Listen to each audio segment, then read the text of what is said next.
We now begin the medicine section of the TAMEST 2024, the annual conference. My name is Ruzbe Jafari. I was a faculty member at Texas A&M, and I recently moved to MIT. I'm a principal staff at Lincoln Lab. I do have an appointment on the main campus, too. So our medicine session today will focus on AI in biomedicine, digital twin technology, and the potential of AI, artificial intelligence, machine learning in practicing medicine. We'll hear from 3 speakers. We have a panel on the ethics and policy of AI, and also we will hear from our 2024 Edith and Peter O'Donnell Award recipient in medicine. Our first speaker is Mr. David Glazer. He's the Workbench CTO at Verily. His impressive full bio is available on the TAMEST website. We'll have some time for question and answer at the conclusion of his presentation, and please join me in welcoming Mr. Glazer.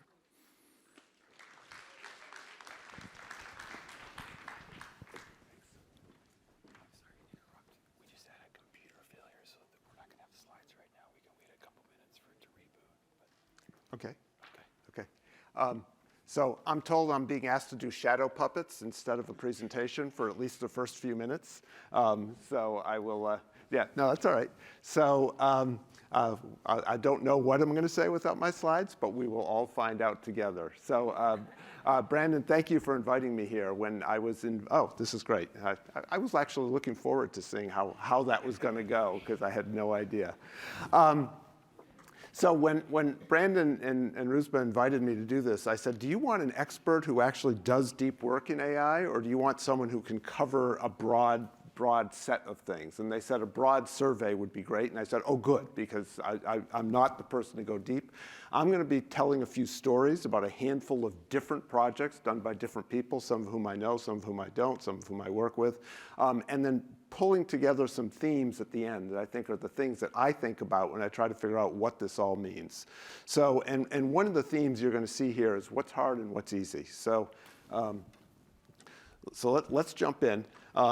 Many of you have probably seen that cartoon, but I think there's a few quotes on the right that, in the early days of AI, people started saying, hey, how come the hard problems are easy and the easy problems are hard? And the boundary between easy and hard has continued to change. And right now, no one's quite sure what's easy and what's hard. And I think that's one of the takeaways and one of the things to watch for as we go through this.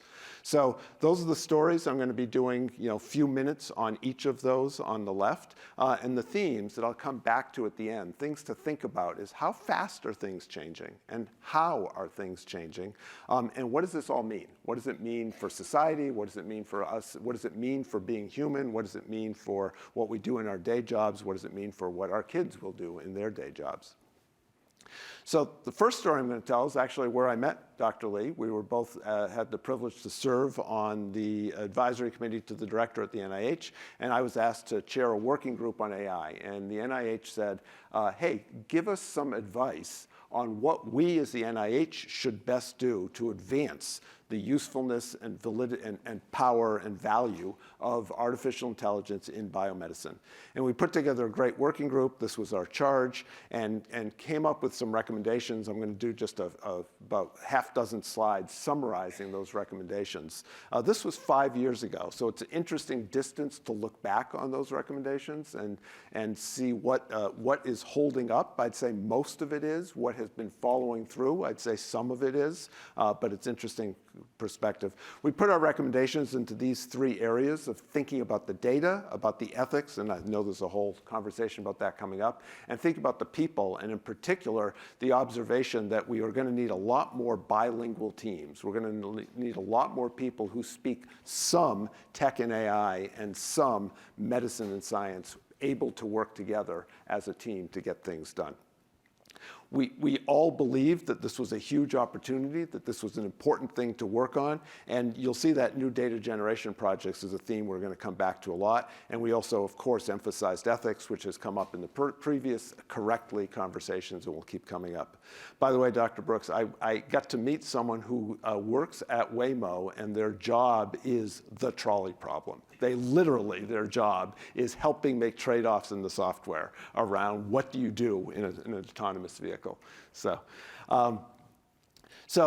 Some of the opportunities, I'm going to go quickly through these. There's a lot of words on these slides, but this was just reminding us all of why AI in biomedicine has great promise and why it remains an important area that we're seeing some fruits of in the last 5 years, and we're going to see many more fruits of going forward. There's opportunities in the basic understanding of biology, as we just saw even in some of the poster sessions, opportunities to improve care with more personalized care and more insightful care, opportunities to have the social impacts of how we help with people's health by having finer granularity view, of course with sharper edges anytime you get finer granularity of who's who, but with real opportunities also. Actually on that one, I heard a great two-word summary of the aspiration of this whole area of things. This was from Atul Boot, UCSF. He said what he really thinks about in his work is how can he use technology to democratize privilege, which I thought was a great way to capture the opportunity. It's not going to happen automatically, but it is one of the potentials of bringing the kinds of power that AI brings to bear. Opportunities around advancing the conversations around ethics and data sharing and mixing the cultures of move fast and break things, which is a terrible idea when you're talking about humans, but the move fast part is kind of nice. So how do you combine those cultures? We put together a set of recommendations. These were the recommendations. The first one, and it was very intentionally the first one, I'd probably have it be the first, second, and third, if there were a way to do that visually, was for the NIH in particular, creating the supporting flagship data generation projects was what we thought was the single biggest lever. There was a question earlier about, hey, what happens when the people building these models are working with proprietary data sets? Well, this is one of the places that public institutions have a great role to play. Part of infrastructure is investing in things that everyone benefits from. And I think the data sets that will allow people to create the AI insights is a great example of appropriate public infrastructure. And so the ongoing investments there are important. We put together a list of some of the categories of data generation that the world would benefit from. These are not novel. These all exist to some extent. But thinking about building a data set that's useful and correctly calibrated and correctly scaled and correctly harmonized so that it can advance the use of AI is a new thing. The data that people collect for an individual hypothesis test may or may not be useful to train a broad model, to find things you didn't know you were looking for. But when you go out to do it, you can't. So these were some the people I had the privilege of working with on the working group. I was very happy to put that together and to see the NIH start to follow through on some of those recommendations and see the ongoing work there. One project in particular, which is one of the ones that I'm currently working on, is many of you probably are aware of the NIH All of Us research program.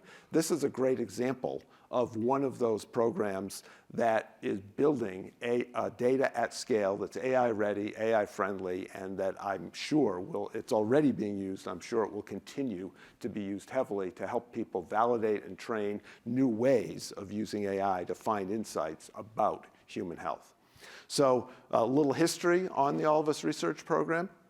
It was kicked off by President Obama in 2015 in the State of the Union saying we should do this. We in the group that put together the Data and Research Center said we have 3 aims for what we want to build. And the aims were simple. And these probably apply to anyone here who's working on a data project. You have some version of these 3 aims. But they have worked through over the 8 years that we are of get the data in, organize the data, and then make it useful. And the make it useful is where we expect the research community to continue to surprise us with the tools and ideas and questions that they ask over the data. So our job is to get that data and put it out there, to serve it up on a platter to as many people as possible.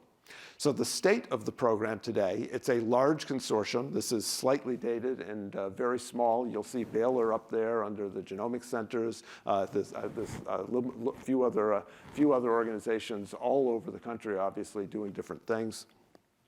The data is flowing. The data is flowing from a bunch of different sources, from hospitals, from the biobank, from questionnaires, a lot of different sources. It's all coming together, being curated.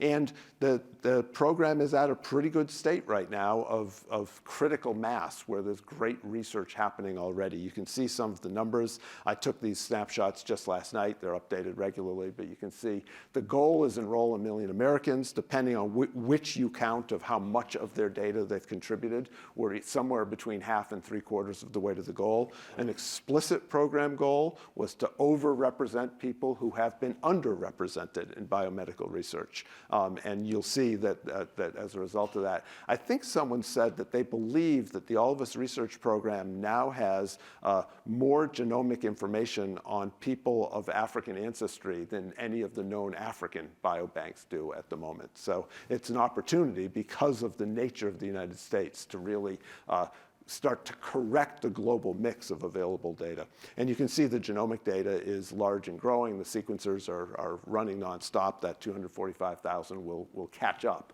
with the number of enrolled people as we go forward.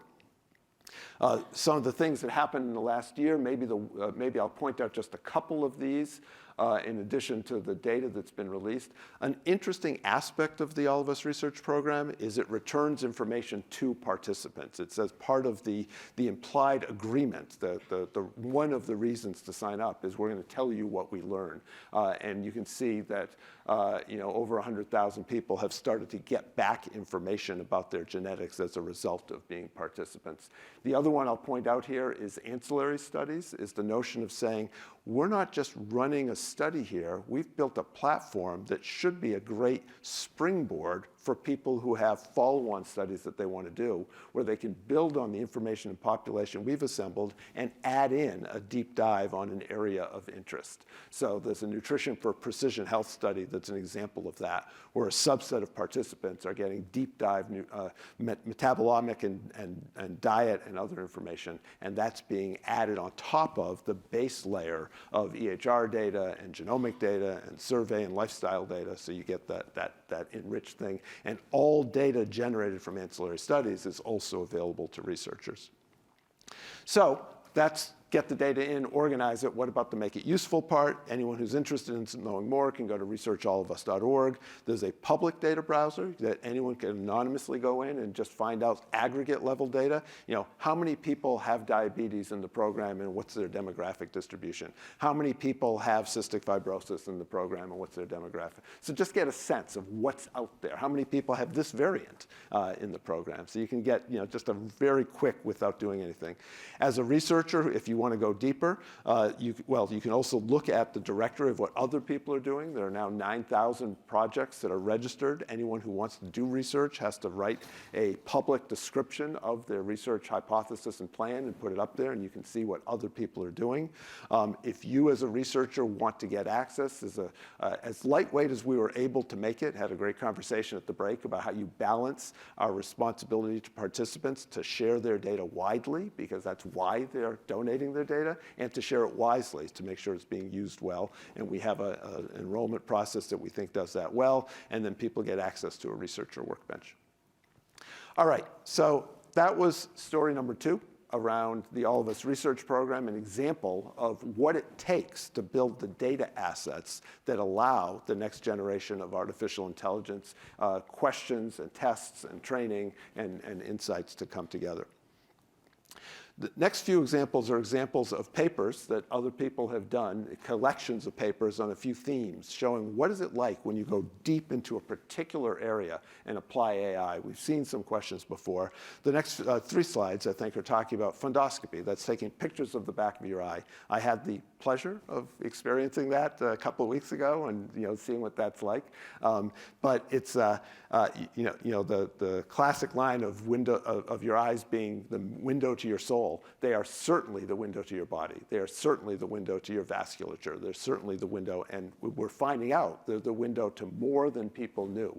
So some of the first work that I saw in this area, and I think the dates on this were 2016, 2018, were a few papers where people said, well, we know your eye is the window to your eye. So if we want to understand diabetic retinopathy, which you can do by looking at the blood vessels in your eye, let's see if we can train models to do that. The picture on the left there, number one, is yes, we can. We can train models to look at these things and label them, find them.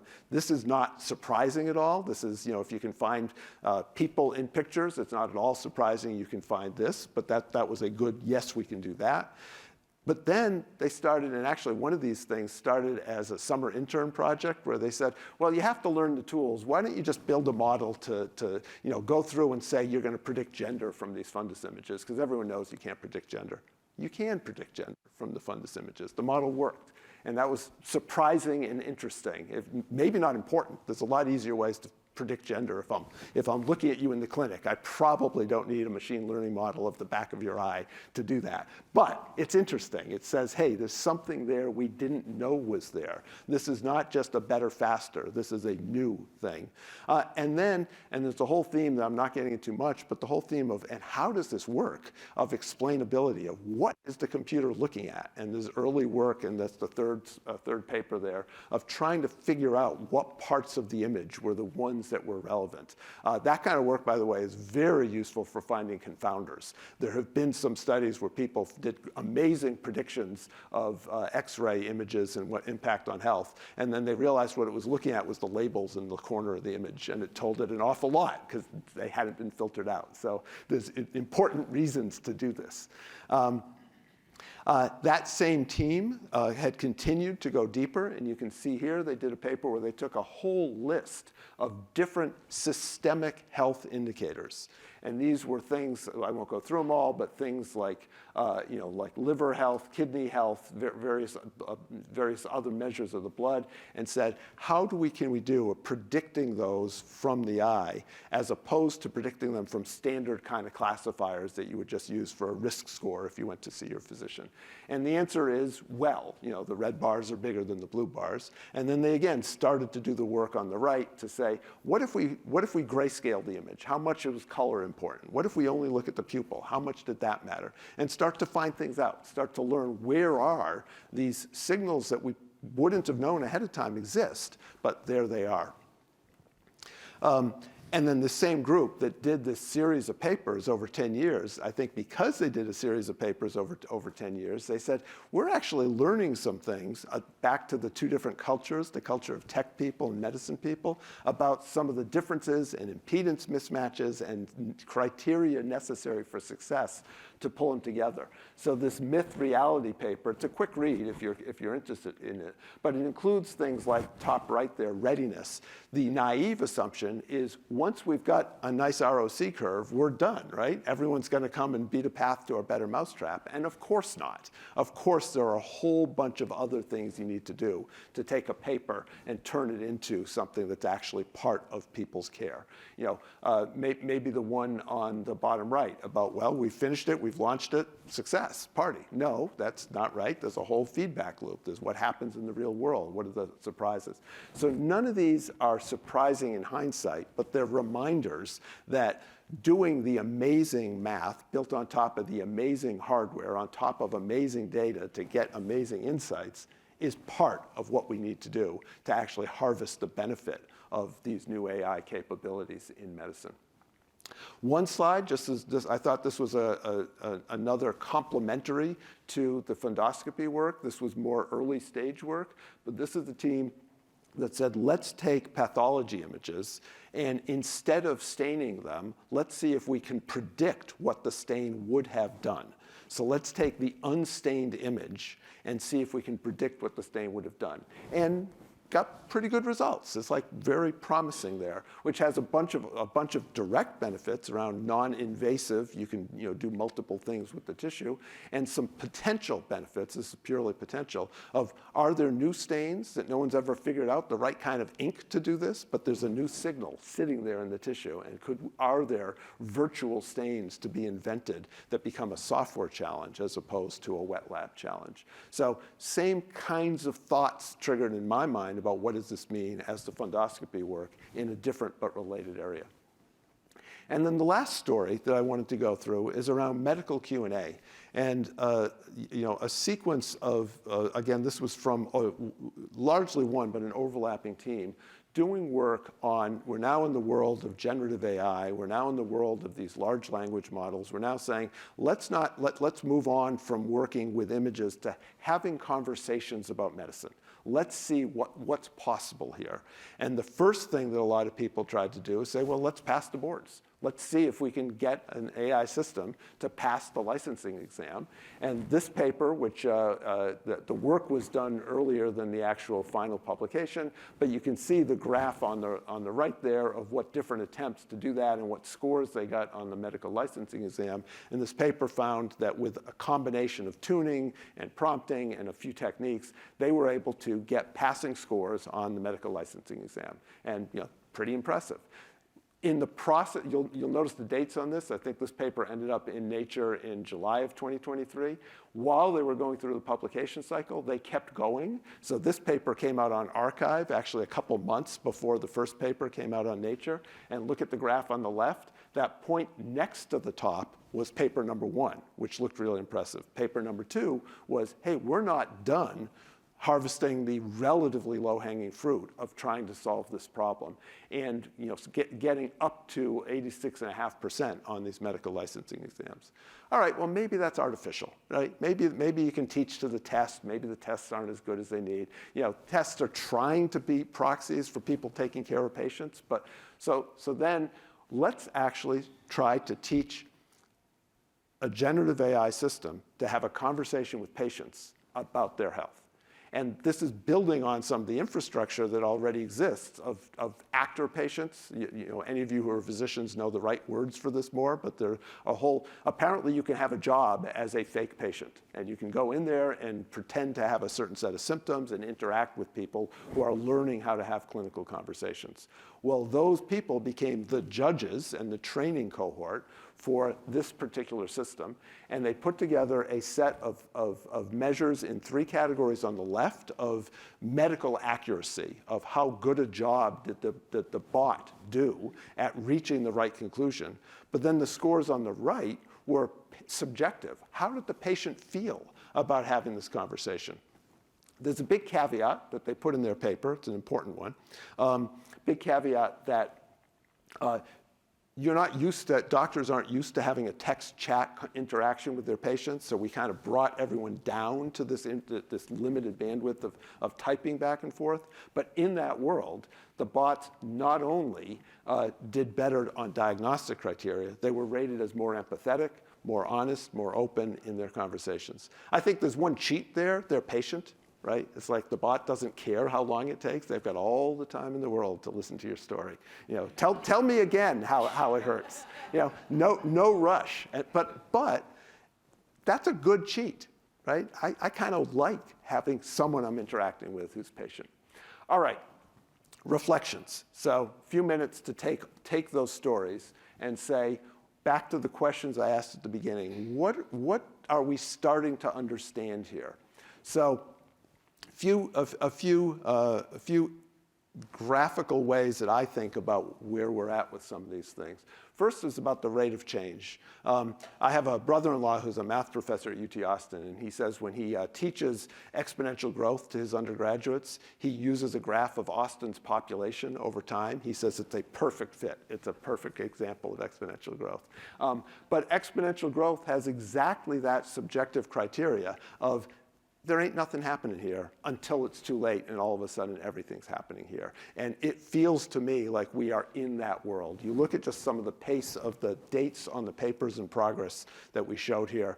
Go back to the slide Dr. Brooks showed that started with decades ago before either of us were born on some of those. Before. And you saw a long period of, I don't know if anything's happening. Oh, it looks like something's happening. Feels to me like we're in chapter 4 right now of this story. And that means chapter 5 is somewhere between next month and a few years from now, but chapter 5 is coming. I saw this years ago and have been looking for a chance to use this in the talk. Technology tends to increase in step functions. You have a breakthrough, you publish a paper, you find a new algorithm, there's a new GPU released, whatever it is.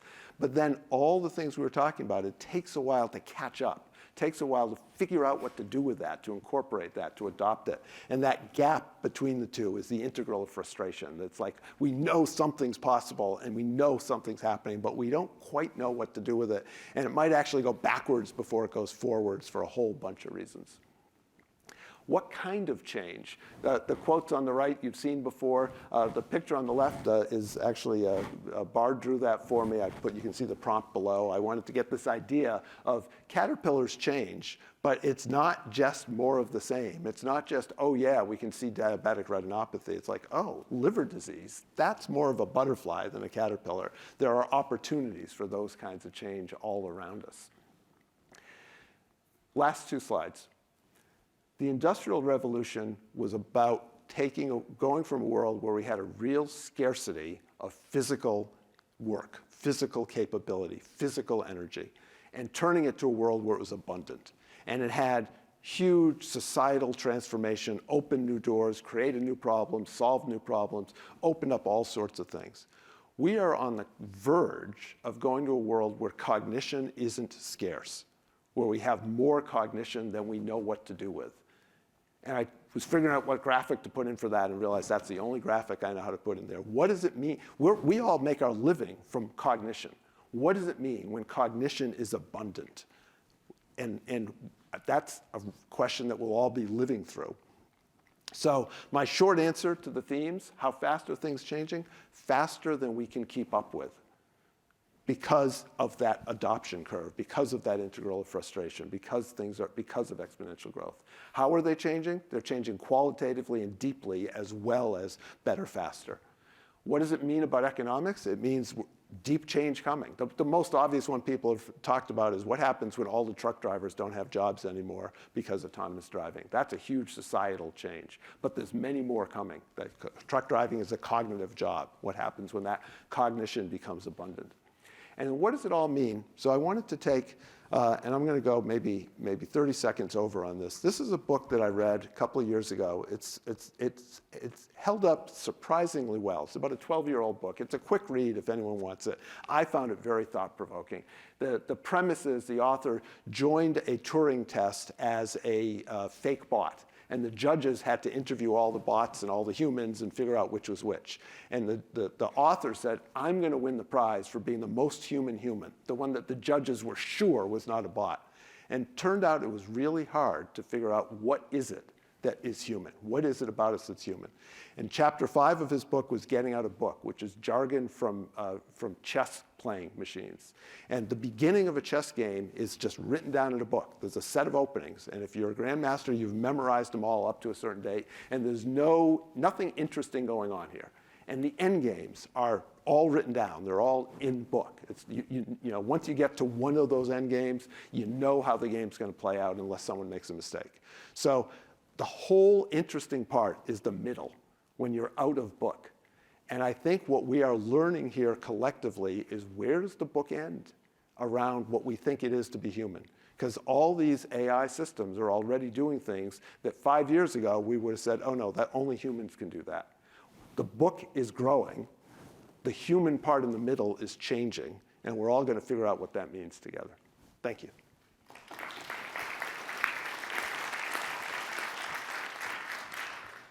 Thank you so much, Mr. Glazer. We have time for a couple of questions. There are 2 microphones, if you might please approach them. Please go ahead. Hi. It was a really, really, really nice talk. I'm trying to figure out the same thing in the area of R&D and lubricants, so I really appreciate it. I especially like the integral of frustration. Because dealing with that every day. So my question is really, really fascinated about the conversational chat with the patients. There was one parametric, I think, that you had which said confidence in the suggestion. My question is, like, how did you get around the whole hallucination bit that is there in LLMs? And because I am trying to deal with R&D scientists, they're looking for references. Is that something a patient is also looking for, or do they just trust the doctor because they believe in it? You know what I mean? Yeah.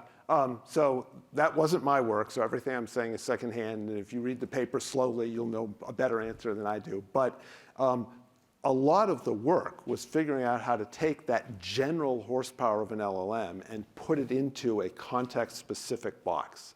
And that's both around domain knowledge, and it's around where the edges are, and it's around what you may and may not do. There's a lot of work on prompt engineering, which came up earlier before, that's really important. There's actually another paper I didn't include from a group that said, hey, maybe you don't have to try that hard to build a medical Q&A model. Maybe you can just use AI to write better prompts to get the other AI to give you the answers. So that, I think, part of what people are already doing and part of what they will be doing is it'll be in the same way that we're talking about these hybrid crews in the space station of humans and bots. I think we're going to have hybrid societies of specialized bots with humans that are going to be much smarter collectively. But this is early days. Thank you. Thank you. We have time for one last question, please. Yes. David enjoyed the talk. I'm Lori Rice-Spearman, president of the Texas Tech University Health Sciences Center, and who I am doesn't matter, but who I represent does. I represent the 3.2 million people that live in North Texas, West Texas, and the Trans-Pecos area, which are rural counties of this great state. And the reason these people matter is that they are the food, fiber, and fuel of the state of Texas as well as the nation. I'm becoming alarmed and concerned because when I see models that are being presented and I see maps where data is being collected, there is a blank space in these rural areas where data is not being collected because there are not major hospital systems in those areas. And so there's a very important population that's being left out because zip code matters in the state of Texas in your health care. Can you address that? You mentioned that you were going to be looking at rural states. We are a rural state, and so I would like to hear some of your thoughts about that. Yeah, and I will be putting on my my all of us hat here with the caveat that I don't work for the NIH. They pay me to do a thing, but I'm very much part of this project, and I can speak to it. And to your point about zip code matters, I had the conversation just yesterday about zip code often matters more than genetic code in health outcomes. So both together is even better than either separately. The design of the All of Us research program in particular does include outreach to people in rural areas, and that is it's a combination of a wholesale and a retail recruiting model. So the wholesale model is work with the large medical centers because you can get a lot of patients at once, and that was kind of how the program bootstrapped. There's already, and there's a new award that came out beginning of this year that will scale this up, a retail component too. So anyone in any zip code can go to joinallofus.org and sign up. That's how I did it. I live in the Bay Area, but there wasn't a large hospital that was a recruiting center near me. So I just went to the web and signed up at joinallofus.org. So it's possible. Possible isn't enough, but it's necessary. So make it possible, together with some of the new work on outreach that I'm not the expert on, is the intended plan to cover those blank areas. So we will have to be very intentional because these hospitals and clinics are in survival mode. You get a physician in that community, his wife is usually the nurse who's the DON, and the brother-in-law is the CFO and the COO. These are not hospitals who are going to actively go look for opportunities to participate in this. And so we're going to have to be intentional about making sure that AI doesn't widen this divide that already exists in access to healthcare in rural America. Yep, I agree. Thank you so much, Mr. Great. Glazer. Thank you.